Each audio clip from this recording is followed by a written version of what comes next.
국민의힘은 총선 참패 위기 수습을 위해서 황우여 비대위를 출범시켰습니다. 다가오는 6월 전당대회 준비는 어떻게 해야 할지, 또 나아가서 국민의힘이 향해야 할 방향은 무엇인지 황우여 국민의힘 비대위원장에 직접 들어보도록 하겠습니다. 황우여 비대위원장의 방송 첫 인터뷰 전화로 연결돼 있습니다. 위원장님 안녕하세요. 네, 안녕하세요. 위원장님, 저 굉장히 어려운 상황에 비대위원장을 맡아주셨잖아요. 네네. 이 어떤 각오를 가지고 이 자리를 맡으셨을까요? 네, 저는 당 생활을 거의 30년 이상 하고 있는 중이잖아요. 예.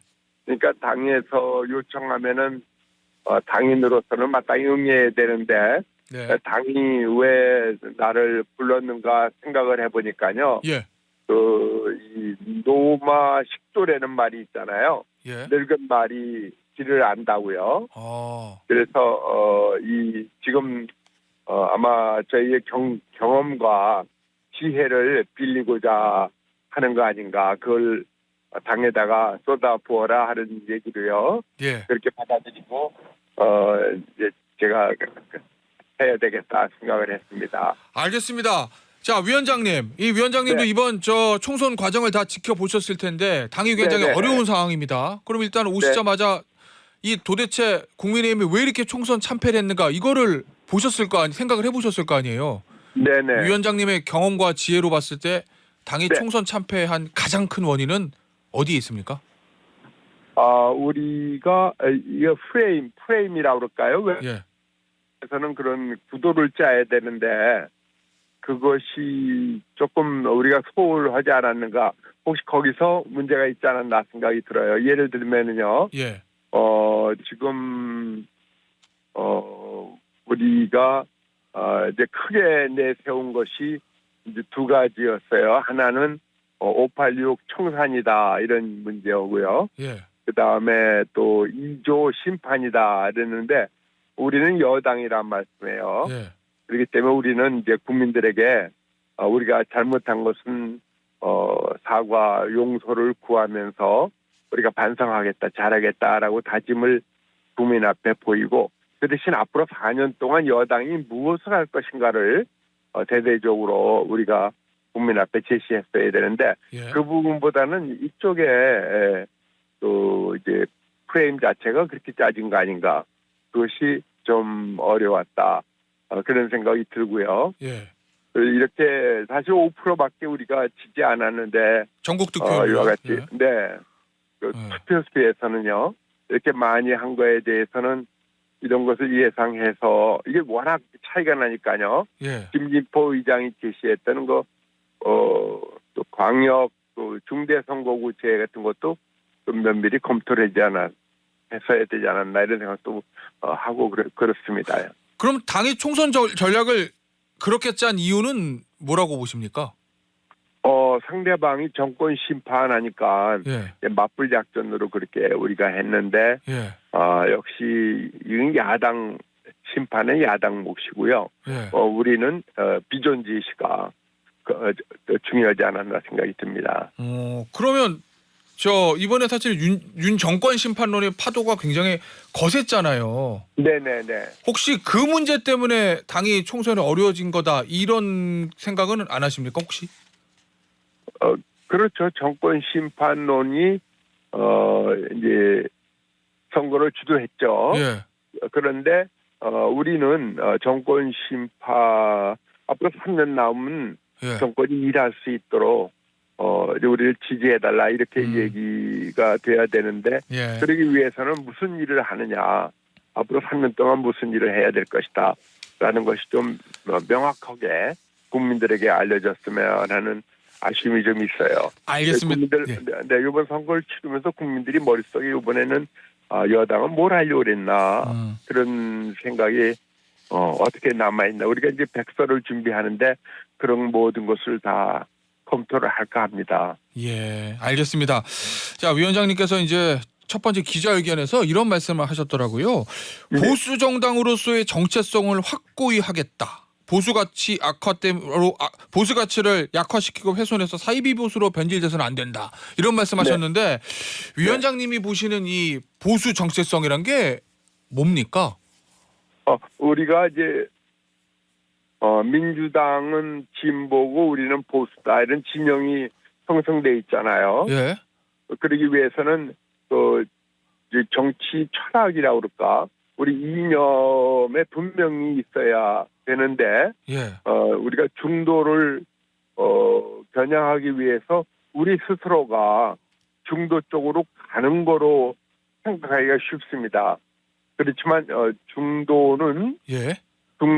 이제 보수와 이 진보 중에 선택하려고 하는 입장이거든요. 중도의 철학이 독자적으로 있느냐 하는 것은 저희는 이제 보수와 진보로 이렇게 진영을 나누는 것으로 볼 때 예. 그 부분이 좀 우리로서는 부족하지 않았나 이런 생각이 드는 거죠. 그럼 그래서 예. 네, 많은 분들이 과연 우리 국민의힘이 보수 정당 맞느냐 이런 예. 얘기들을 많이 해요. 그래서 우리는 확고하게 예. 보수 정당을 보수 가치를 중심으로 하는 정당으로서 자리매김을 하고 예. 그 중도나 이 진보 쪽까지도 우리 시대에는 보수적 가치 지키는 게 중요하다고 해서 우리가 그분들을 우리 쪽으로 모시는 그러한 일을 해야 되지 않을까 싶습니다. 그럼 혹시 위원장님 보시기에 당이 네. 총선에서 참패한 원인 중에 하나가 네. 보수 정체성을 확고히 하지 못했기 때문에 총선에서 참패했다 이렇게 보시는 건가요? 그 부분도 있다고 봐요. 왜냐하면 보수가 분열되는 양상을 보였거든요. 예. 보수가 결집하고 이 결집된 힘으로 중도나 진보 쪽에 있는 국민들도 우리를 지지하도록 설득해야 되는데 예. 우리 자체가 흔들리면서 우리가 움직이면은 이 보수 자체가 이제 뭐라 그럴까요? 예. 약화 내지 이렇게 이제 일산이 되는 그런 우려가 예. 있죠. 네. 그 위원장님 이 선거 때는 양 진영이 총 결집하잖아요. 이번 네네. 총선도 사실 보수 진영엔 굉장히 중요한 선거였는데 그런데 네네. 왜 그러면은 보수 지지층이 결집하지 못하고 분열했다고 보세요? 우리가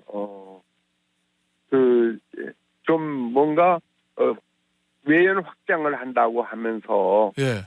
외연 확장을 하기 위해서 이제 진보 쪽 인사를 대거 영입을 한다든지 또 예. 진보 쪽의 정책이나 정강을 우리 거와 같이 받아들인다든지 이렇게 하는데 네, 했는데 그것이 과연 우리 그러니까 예를 들면은 진보 쪽에 있는 분들이 들어오면은 우리 지지도 못 받고 진보 쪽의 진지도 떠나버리는 거거든요. 예. 그렇게 상징적으로 볼 때에 정책도 마찬가지입니다. 우리가 우리 정책을 확고히 하면서 예. 설득을 해나가야지 우리 정책이 옮겨가면은 우리 정책을 원래 염두에 두고 지지해왔던 우리 보수층들이 예. 굉장히 당황하거나 분산되기 그런 일이 일어나는 것이죠. 예. 혹시 위원장님이 말씀하신 진보 쪽 인사가 당에 들어온 이런 부분들, 그다음에 사이비 네. 보수, 혹시 지난 총선 때 있었던 비대위를 구성했던 몇몇 비대위원을 염두에 두고 하시는 말씀인가요? 네. 우리 보수 쪽에서 충성스럽게 일했던 분들을 홀대한다고 그럴까요? 예. 또 목소리도 뭐 이렇게 내는 거에 대해서도 우려를 표한다든가 예. 이렇게 되면은요 이게 굉장히 우리 진영이 약화되기 쉽다 이런 생각을 하는 것이죠. 예. 혹시 저 실명을 말씀드리면 지난 네. 총선 때 지도부에 있었는데 김경률 비대위원 예를 들면 그런 분들 몇 분들을 의미하시는 거예요? 그분은 또 그분 나름대로 중요한 일을 했으니까 예. 그거보다도 전반적인 흐름을 그렇게 국민들이 특히 우리 지지층들이 그렇게 보는 이야기를 하고 있는 거예요. 그래서 예. 그 부분에 대해서는 아니다. 우리는 예. 보수 정당이다. 우리 자체가 흔들리는 게 아니다. 그리고 예. 다른 정당이 보수 정당이 아니라 우리가 보수 정당의 원류가 있다. 알겠습니다. 우리가 예. 네. 그러면 위원장님이 저 비대위를 맡는 동안에 국민의 방향은 네. 일종의 좀 중도 확장적인 좌클릭보다는 지지층을 강화하는 좀 더 우클릭을 하는 쪽으로 방향을 잡을 거다 이렇게 제가 예측을 해도 되겠습니까? 이제 그럼 또 오해가 일어날 수가 있는데요. 예. 우리가 우클릭을 해서 아주 보수일 한다 이런 것도 우리의 여러 가지는 외연은 넓히되 예. 수 가치를 포기하거나 흔들리지 않도록 조심해야 됩니다. 알겠습니다. 그러니까 예. 네네 우리가 외연을 확장하는 거죠. 예. 우리 자체가 변질되거나 흔들리는 거에 대해서 저희들이 그렇게 하지 말자 예. 그런 얘기죠. 알겠습니다. 네. 자, 위원장님, 이 네. 재창당 수준을 뛰어넘는 혁신을 추진할 것이다 이런 말씀도 하신 걸로 제가 기억을 하는데 그럼 네네. 그런 구체적으로 어떤 혁신을 말씀하시는 건가요? 아 그거는 우리가 이제 보수 이제 가치를 굳건히 하겠다 이러면은 예. 구태의원한 거 아니냐 이런 생각할 수가 있는데 예. 또 이게 관리만 하라 이런 얘기가 있었어요. 뭐 관리형 비대위다 뭐 이런 얘기도 있었죠. 네네네 관리형 비대위인데 근데 당헌상 보면은 이 비대위가 구성될 때에는 예. 비상 대권을 부여하고 네. 어떤 그 일에 대해서 제한을 두기가 어려워요. 예. 근데 실제로 민생이라든지 여러 가지 그 혁신 쇄신해야 될 분야들이 많잖아요. 네. 우리 정책도 그렇고 또 우리의 여러 가지 이제 그동안에 있었던 제도라든지 당내의 당정청 관계라든지 당정대저 네. 관계라든지 또 의사 형성 과정이라든지 이런 거에 대해서 그동안 녹슨 데는 없는가 문제 국민들이 지적하는 것은 무엇인가 이것을 이제 찾아내서 예. 고쳐 나가는 것은 소홀히 할 수가 없다. 이제 그런 이야기죠. 알겠습니다. 위원장님, 가장 중요한 이게 전당대회일 건데 이 전당대회는 언제쯤 하는 게 옳다고 보고 계십니까? 빠르면 지금 6월 말 7월 초 얘기도 하던데요. 네, 6월 말 7월 초 얘기했는데 지금 전당대회 그 당원 당규상 최소한도 필요한 시간이 한 40일 정도 돼요. 예. 그럼 6월 말이면은 5월 한 20일부터는 전당대회가 착수돼야 되는데 물리적으로 어렵다. 네, 물리적으로 좀 어려워요. 예. 왜냐하면 이제 원내대표 선출 자체가 늦어지고 있잖아요. 예. 그리고 우리가 예컨대 룰에 대해서 확정하는 문제라든지 예. 또 후보들이 어느 정도 준비하는 기간을 주면서 해야 될 거 아니겠어요? 네. 근데 저는 그런 것을 못 박는 것보다는 가급적 신속하게 하되 무리하지 말고 신중하게 해야 된다 이런 생각입니다. 그래서 언제라고 못 받기보다는 하여간 그래도 한 달 이상은 늦어지지 않을까 이런 예상을 하는 거죠. 이 예상입니다만은요. 알겠습니다. 룰 변경은 어떻게 보십니까? 민심 반영 비율을 높여야 된다라는 주장들도 있던데요. 네, 그것이 당 대표를 뽑는 것이기 때문에 예. 당원들만이 하면 된다라는 입장이 있고요. 예. 그게 이제 영국의 제도죠.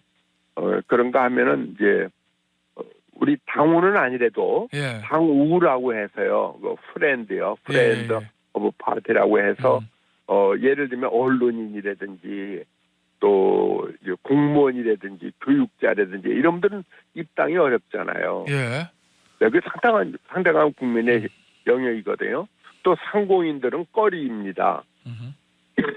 예. 그런데 이런 분들의 의사도 예. 우리 당을 사랑하시니까 또 적극적일 수가 있으니까 그분들의 의견도 예. 그 민심 반영 비율을 좀 높여야 된다라는 주장들도 있습니다, 위원장님. 네. 그쪽으로 방향을 잡고 계신 겁니까? 저로서는 그것을 지금 당장 어떻게 하겠다라고 얘기하기 어렵고요. 예. 그런 의견이 있으면 그것을 수렴하는 과정과 또 거기에 대해서 이제 논의하는 과정이 필요하죠. 예. 그러고 나서는 저희는 이제 합의체이기 때문에 예. 협의를 통해서 결정을 하려고 합니다. 알겠습니다. 위원장님, 네. 혹시 위원장으로 선임되신 이후에 윤석열 대통령과 대화는 좀 해보셨습니까? 그 전후에요? 네, 제가 못 들었습니다. 네. 혹시 비대위원장 선임 전후에 네. 윤석열 대통령과 대화는 해보셨나요? 네네네. 네. 그리고 이제 비대위가 구성되면은 아마 식사 자리가 있을 겁니다. 대화는 해보셨단 말씀이신 거죠? 그럼요. 네. 대통령 뭐라고 하시던가요? 그거야. 네. 열심히 잘 일하자는 이야기를 나눈 거죠. 예, 네. 알겠습니다. 혹시 네, 비대위원 네. 인선에 관한 어떤 구상은 좀 나오셨나요? 지금 하고 있는데 그 예. 미리 얘기하기가 어려운 게 원내대표가 아직 오시지 않았기 때문에 예. 그 원내대표가 오신 후에 협의한 후에나 공개하거나 접촉하는 것이 옳을 것 같아요. 알겠습니다. 네, 9일 날이 되면 다 마감이 되니까요. 예. 알겠습니다. 뭐 며칠 안 남았습니다. 네. 예. 위원장님 마지막 질문 될 것 같은데요. 네네. 저 오늘 목요일에 윤석열 대통령의 취임 2주 전 기자회견이 있습니다. 이 기자회견에서 대통령이 어떤 메시지를 내줬으면 당이 좀 운영하는데 좋을 것 같다. 이렇게 기대하시는 거 있으신가요? 네, 이제 3년이 남았는데 3년이라는 게 아주 중요하기 때문에요. 국정 운영을 어떻게 하실 건가 하는 큰 그림도 한번 보여주셨으면 하고요. 네. 무엇보다도 민생이 어려워요. 지금 민생이 어렵기 때문에 예컨대 그 민생에 대한 이야기 또 좀 의료에 관한 문제도 있고 그러니까 국민들이 관심 갖고 아쉬워하는 이야기를 좀 구체적으로 나누셨으면 합니다. 알겠습니다. 오늘 인터뷰는 여기서 마무리하도록 하겠습니다. 지금까지 아유 너무 감사합니다. 황우여 네. 국민의힘 비대위원장이었습니다. 위원장님 감사합니다. 감사합니다.